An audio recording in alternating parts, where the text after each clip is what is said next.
Friday, July 3rd. We are not getting ready for the Horribles parade tonight or the fireworks, but we do have a couple cool interviews to share with you, including Eoin Vincent.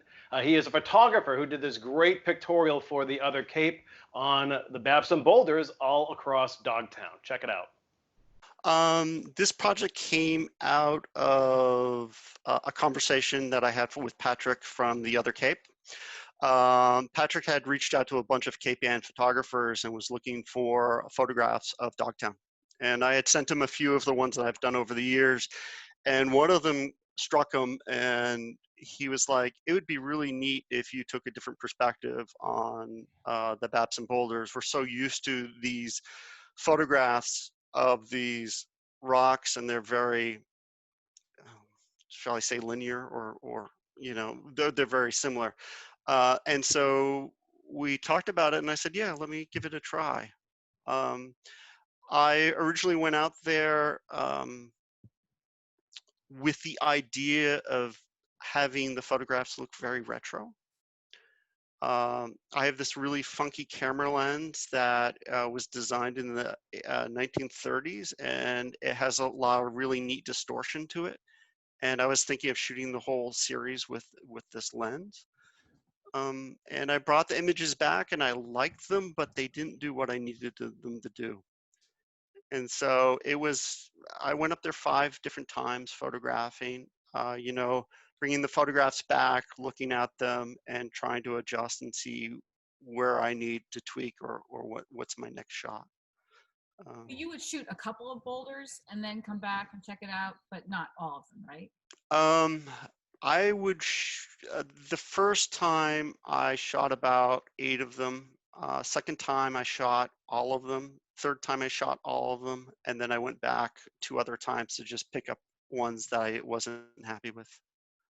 So were the Dogtown boulders something that were sort of intrinsic to you? Had you been in those woods hiking your whole life, that kind of thing? That's, so I was a child, I was a teenager during the 80s. So I never quite understood where the fear of Dogtown came from. In the sense that my mom would always tell me, no, you're not allowed in Dogtown. And I never quite understood why that was until I read a book about the murder in Dogtown. I think it was in '84. And at that point, our kids were young, and I started venturing into that with the kids. So it's a very new, I mean, I've always known that they were there. We've, you know, growing up in Rockport, you would go to field trips to, you know, Wales Jaw and stuff. But I never really ventured into it until last 20 years. Corey, you have questions? Well, I just want to know how long were these excursions when you were photographing? Because it takes a while to find these boulders. Yes, it does. Yeah, I think the longest time I was out was like 3.5 hours. Mm-hmm. So I went to them with a real purpose. So you know, if anybody saw somebody trampling through there with a light kit on their back and, you know, a camera on their arm, that was me. And for the first couple of ones, I also brought my dog with me, which was interesting too. So I not only was trying to take a photograph, I had a Labrador attached to me, and, you know, it was just, you know, somebody would walk by and he'd chase them, and so it brought extra enjoyment to the process. Yeah. So for those who don't know, Roger Babson commissioned these boulders during the Depression. Is that right? I believe it was just after the Depression. Okay, so there's kind of a parallel here that the Other Cape commissioned these photographs of these boulders in an international crisis like this, right? Yeah. No, I never put it together that way, but you're absolutely right. And the messages. You want to say something about the messages? Yeah, I think that was one of the things that really helped me through this project. Was I was really connecting with a lot of the messages, and I really wanted them to speak a little bit differently, if that made any sense. Yeah, and some of them, I think, you know, sorry, I have them right here. Kindness obviously was one of the ones that really stuck out with me, because I've had, you know, with all the stuff, turmoil that's been going on in the United States in the last month, that really has been a word that's probably been sticking in my head on, how can we find this bond between everybody and find some kindness.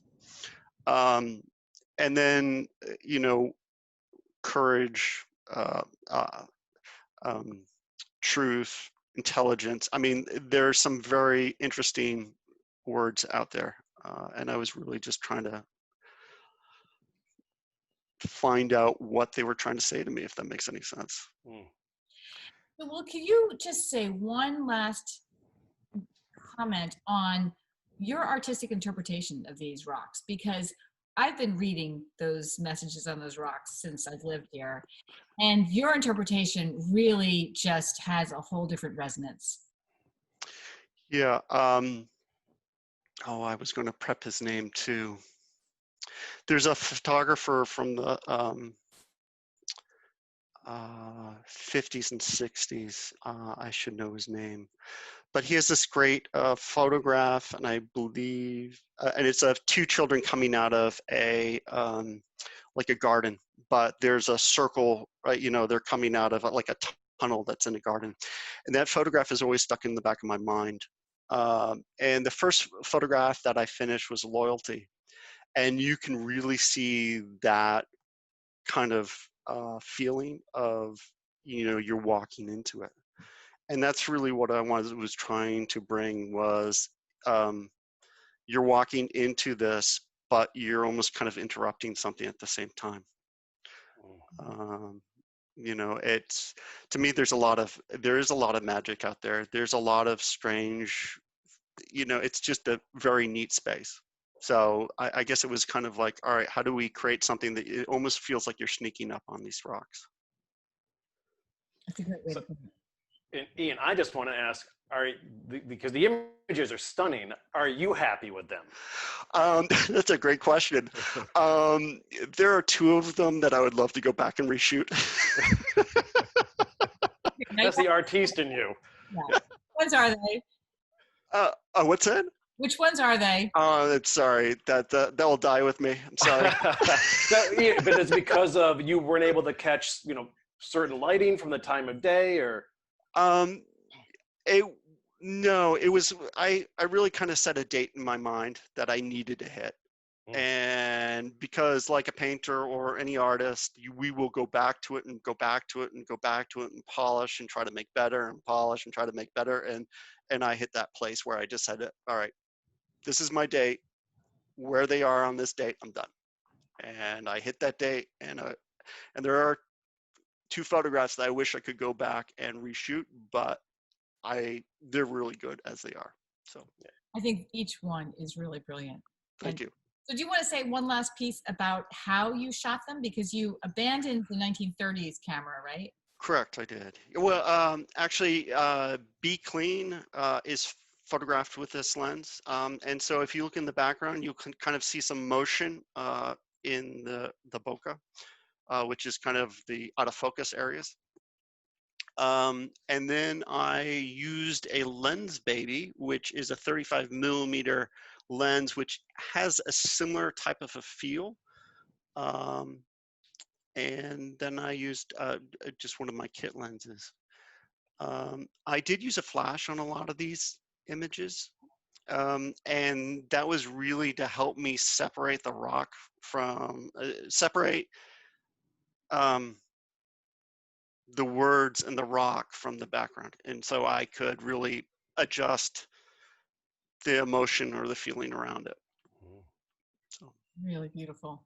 thank you. Yeah. Thank you very much. These can be found on The Other Cape, and The Other Cape has a new channel specifically dedicated to Dogtown, right? Yes, yeah. Say a little about that.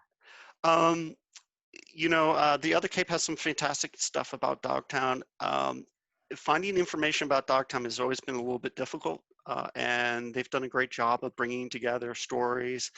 There's a few stories about how Dogtown affects people, some of the photographs of the boulders during different years, and it's going to be a really interesting place to watch to see as this builds. It's very exciting, and I'm very happy to be a part of the process. So. I really recommend that people go to the Other Cape and check out this Dogtown Commons site. Patrick Mitchell has done a beautiful job of assembling essays. There is an exquisite essay by Gregor Gibson about sort of a personal narrative about his journey into Dogtown, but it was much more about reflecting upon himself, but it's beautifully written. And then there are maps. If anyone who has ever tried to enter Dogtown, anyone who has ever tried to enter Dogtown understands it's hard to find your way and it's hard to find a good map. And there is a good map on this site. Yep, you're right about that, and gorgeous pictures from Ian as well, so thanks for sharing those. Next, we speak with Eric Hutchins. He is with NOAA, and he is talking about beach erosion right here in our backyards. The main issue that I would want to raise and bring to people's attention is, first of all, our beaches are extremely important to Cape Ann, obviously. They are an economic driver with tourism, local people want to go to the beach. Our hotels, people want to come here to go to the beaches. Anyone that grew up here, visited here, we go to the beach at some time or another. But one thing that people need to know is beaches are dynamic. Big storms come, big northeast storm comes, the dunes behind a beach over at Wingashika, Cranes Beach can get knocked down, get moved around, plants regrow, sand comes back on them over a couple of years, everything moves back to normal or shifts. Beaches are extremely dynamic. They shift with the tides, the climate, the time of year even. There's actually cycles throughout the year that they change and then come back, they erode, they accrete again. And that's just a natural cycle. They want to move sometimes and sometimes they don't. The issue that I want to raise, it's not a new issue, but it's one that not enough people recognize, is that a high percentage of the beaches on Cape Ann have hardened structures behind them that were installed, in some cases, probably over 200 years ago. Many of them have been rebuilt, and some of them are relatively new, maybe 50, 60 years ago. But a high percentage of our beaches on Cape Ann have hardened structures behind them that altogether prevent the dynamic motion that a beach and a dune wants to take. I have a couple of little notes here. In particular, I took a scan of Cape Ann, and the beaches that I'm referring to, and it's a long list, in Gloucester, Plum Cove Beach, Niles Beach, Half Moon Beach, Pavilion Beach, Cressy's Beach, and in Rockport, Back Beach, Front Beach, Old Garden Beach, Pebble Beach, Cape Hedge Beach, and Long Beach. So one thing all of those beaches have been, and that's the lion's share of beaches on Cape Ann, is they all have a man-made, human-built structure immediately behind them. In most cases, a vertical concrete, stone wall, or a road. So a road is the same. I was envisioning a seawall, but you include a road as a hardened structure. Do you include buildings? Oh yeah, yep. Anything that, in essence, anything humans have built in the zone where a beach historically wanted to move before things were built, or potentially even worse in the future with sea level rise, by definition, the beach in many cases would want to migrate inland. And it has no ability to, because we've either built, and in many cases, these are public resources for the most part. Most of these are public owned seawalls and roads. In some cases, there's private, but for the most part, these is infrastructure that's owned by the municipality of Rockport or Gloucester that we've maintained for years. And in many cases, these structures are loved for many reasons, but they're gonna create an existing problem that's only gonna get worse with sea level rise. So how are we addressing this conflict? The conflict of nature versus our man-made structures? In the cases of beaches on Cape Ann, I'm not sure we've addressed it to any degree yet. Beaches, Pebble Beach, the road on Penzance Road is one of the lowest lying roads in all of Cape Ann, a municipal road that's been washed out, smashed to bits many times over just the past 20 years. At times it's been repaved, other times rocks have been moved around. And as one thing you need to think about is in some cases where people say, I want to protect the beach, I want to protect the beach, and they want to protect the road or the walls. It is actually these structures that maintaining them in the long run that are actually taking away the values and longevity of the actual beach. We may be able to harden a road or harden a seawall, but in the process, we're actually losing the beach.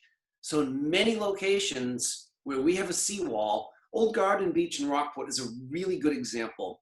Under natural processes, almost every year, almost 90% of the sand gets washed out in the wintertime. And then it comes back in the summertime. But as tides and storms and sea level get a little bit higher with each passing year, there's certainly a greater chance that the sand won't have the opportunity to come back because there'll be just less, the beach wants to move inland. And where it can't move inland, the waves hit the seawall, make a lot of erosional force, and in many cases will suspend the sediments that will make it, they'll go back out to sea rather than settling on a new dune that wants to move inland. So all of the places, it's not unique to Cape Ann, but it certainly is an important factor on Cape Ann, probably when I tie it back to the economy. We have so many people, so many businesses that are dependent on attraction of our beaches, probably close to the number one factor. If you had to pick the top 5 that bring people here, the beaches are up there. And in the case of a number of them, you could lean on a number of them won't be there in the future. They just simply won't be there because sea level rise will have taken them out, unfortunately. The seawalls, which for some reason I understood that they were not only to protect the inland from the waves, but also I thought they were put there to protect erosion. And that is not true. That's what No, they were, almost anywhere you see a seawall, it was put there to prevent erosion of the upland values, for lack of a better word, whether it's a road, a house, a business. Yeah. So it was put there to, yes, prevent erosion, but it wasn't to prevent erosion of the beach. For the beach's side of it was to prevent erosion of the opposite side, right, which in the long run with sea level rise may be entirely unsustainable. So it's a battle going on with a wall in between, for lack of a better word. And inevitably, in many cases, the ocean, at least many of us think, is simply going to win. You know, sea level rise, a bigger storm. So it's something we need to think about further. What is the value of these beaches for our economy, for our pleasure? Eric, could you ecologically, from a perspective for the ecology of Cape Ann? Could you touch upon which beaches are doing the best and which beaches are really being compromised the most right now? Yeah, I would stand firm and say Good Harbor Beach, which is probably our #1 prize beach, for the most part is doing really well because it doesn't have a hardened structure behind it. And those of us that have lived here for decades have seen the storm of '78 come in and knock the dunes down, and naturally they build themselves back up in most cases. The dune actually, when I was a child, there were 3 footbridges that no longer exist that used to be down by the beach club. There used to be a footbridge across. Well, due to sea level rise and changing conditions in the ocean, the beach dune and the sand has migrated up. That's where the sand wants to be. So those bridges where they used to be don't make sense anymore. Besides, they couldn't handle the storms. They actually led to nothing but, for the most part, underwater. So, but Good Harbor Beach has had the ability to migrate over the years. So it's in a general equilibrium. The city has done a little bit of manipulation now and then, but for the most part, that's a naturally occurring dune that's had the ability to get knocked down, regrown. Now, in the future, the issue will be, as that dune wants to migrate inland, we're going to then hit the battle between the dune and the parking lot. Same with Wingasheek Beach. And same with Cape Hedge Beach in Rockport. Well, that one actually is manipulated. Cape Hedge Beach in Rockport, the one with all the cobbles, all the rocks, that one is manipulated. They keep pushing that up and stacking it up. That's not naturally occurring anymore. Almost half of that dune, it's a dune not of sand, it's a dune of cobbles. Right. That shape over a whole half that's from Long Beach to the end of the parking lot for Cape Hedge, that's all man-made. A dune wants it to be actually more inland, but we keep pushing it back. One of these days we're gonna have a big storm and it's gonna take that entire dune and cross the parking lot, all of it. And it's gonna be very hard to rebuild. So there will be a catastrophic event, there would be my guess in the future, where it'll be moved so much that it would be difficult to rebuild it.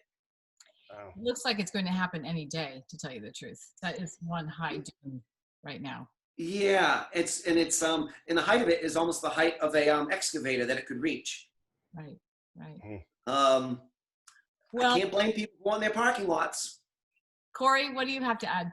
So Eric, I've seen a lot of communities over the years do things like have Christmas tree drives to put the old trees into the beaches to stem erosion. Does that work, and how? Yeah, there's a number of methods over the years with Christmas trees and what are called snow fences, sand fences. A lot of sand, a tremendous amount of sand moves by wind. It's not from a waterborne, but it's wind. And sand is flying around continuously. Go down the beach on the sandy part on a windy day, just put your hand there, and sand will sometimes just build up right behind your hand. So that's the principle. So you have an old Christmas tree, and this studies that say it's good and bad, but for the most part, the principle is putting some of those type of structures. The wind picks up the particles of sand, hits those and drops, holds them in place. And that certainly is what a method to mitigate some of the potential losses.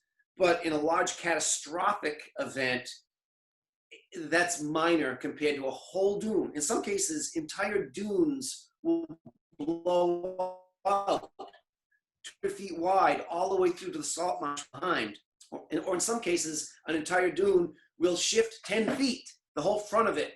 And 10 feet over 1,000-foot long beach is a lot of distance and a lot of square footage. So that, the sand fences and Christmas tree approaches, or even planting seagrass, which a lot of people do, dune grass, helps mitigate it. But there's the large catastrophic events that are increasing in some of their magnitude. And then we take a large northeast storm, and let's say 30 years from now, we've got maybe 6 inches or 8 inches sea level rise. 6 inches is huge from an impact perspective to a beach or a seawall. Mm-hmm. Well, any good news in this story? Any good news? Any happy catastrophes? I guess some of the good news, Cranes Beach. The fact that we have some of these beaches that are being held natural. Even a lot of Coffin's Beach is not armored, even though there's houses just behind that dune. That will be a problem in the future, is as that dune wants to move, it's going to hit a lot of houses. How that gets addressed in the future is difficult to say. But the good news for Cape Ann, compared to when you think of Cape Cod, a very high percentage of our shoreline is solid bedrock. Solid bedrock is not going to migrate. And that actually, from a shoreline perspective, Cape Ann has a lot of our shoreline of that substrate. As where Cape Cod, it's probably 99% sand that wants to move. They've got a lot bigger, larger scale issues than we do, but an awful lot of the towns and cities in Mass Bay, all the way from Quincy, Hull, Boston, Revere, Salem, Beverly, Gloucester, Manchester, have hardened structures behind a lot of the beaches. And in the end, we can build a structure that will probably keep the ocean out. We can do that. If it has to be 10 feet thick of concrete, we can do that. But in the long run, we're losing the resource. So it's a balancing act. How important are our beaches that we try to maintain them as much as possible versus a road like Penzance Road in Rockport? Some of these roads and some of the structures aren't critical to the long-term benefits necessarily in the broader scale of society. And those are going to be things that need to be weighed out by the public. What do we want? Do we need a road, or do we really like that beach? I don't think I will be driving by a beach without thinking about this story we just did. Because he's right. I see roads, I see walls, and I take them for granted. And I usually consider, I've been thinking all along that this was to hold the sand in, but not true. Just the It's opposite. nice. Yeah, it's cool learning about erosion from the beach's point of view, and and not the citizens' point of view. So that was kind of cool, like civilization's point of view. Yeah, really interesting stuff. Eric's always great to chat with, and we're looking forward to more conversations in the future. We want to thank all of our guests this week, including Ian and Eric today. We want to thank our partners at the Gloucester Daily Times and the Manchester Cricket, and our sponsors at Salo Home Watch. Monday, we have Erica Brown from the Manchester Cricket and folks from Senior Care talking about their latest activities. That's it, Heather. Have a great holiday weekend. Happy 4th of July to you all, and we will see you on the other side.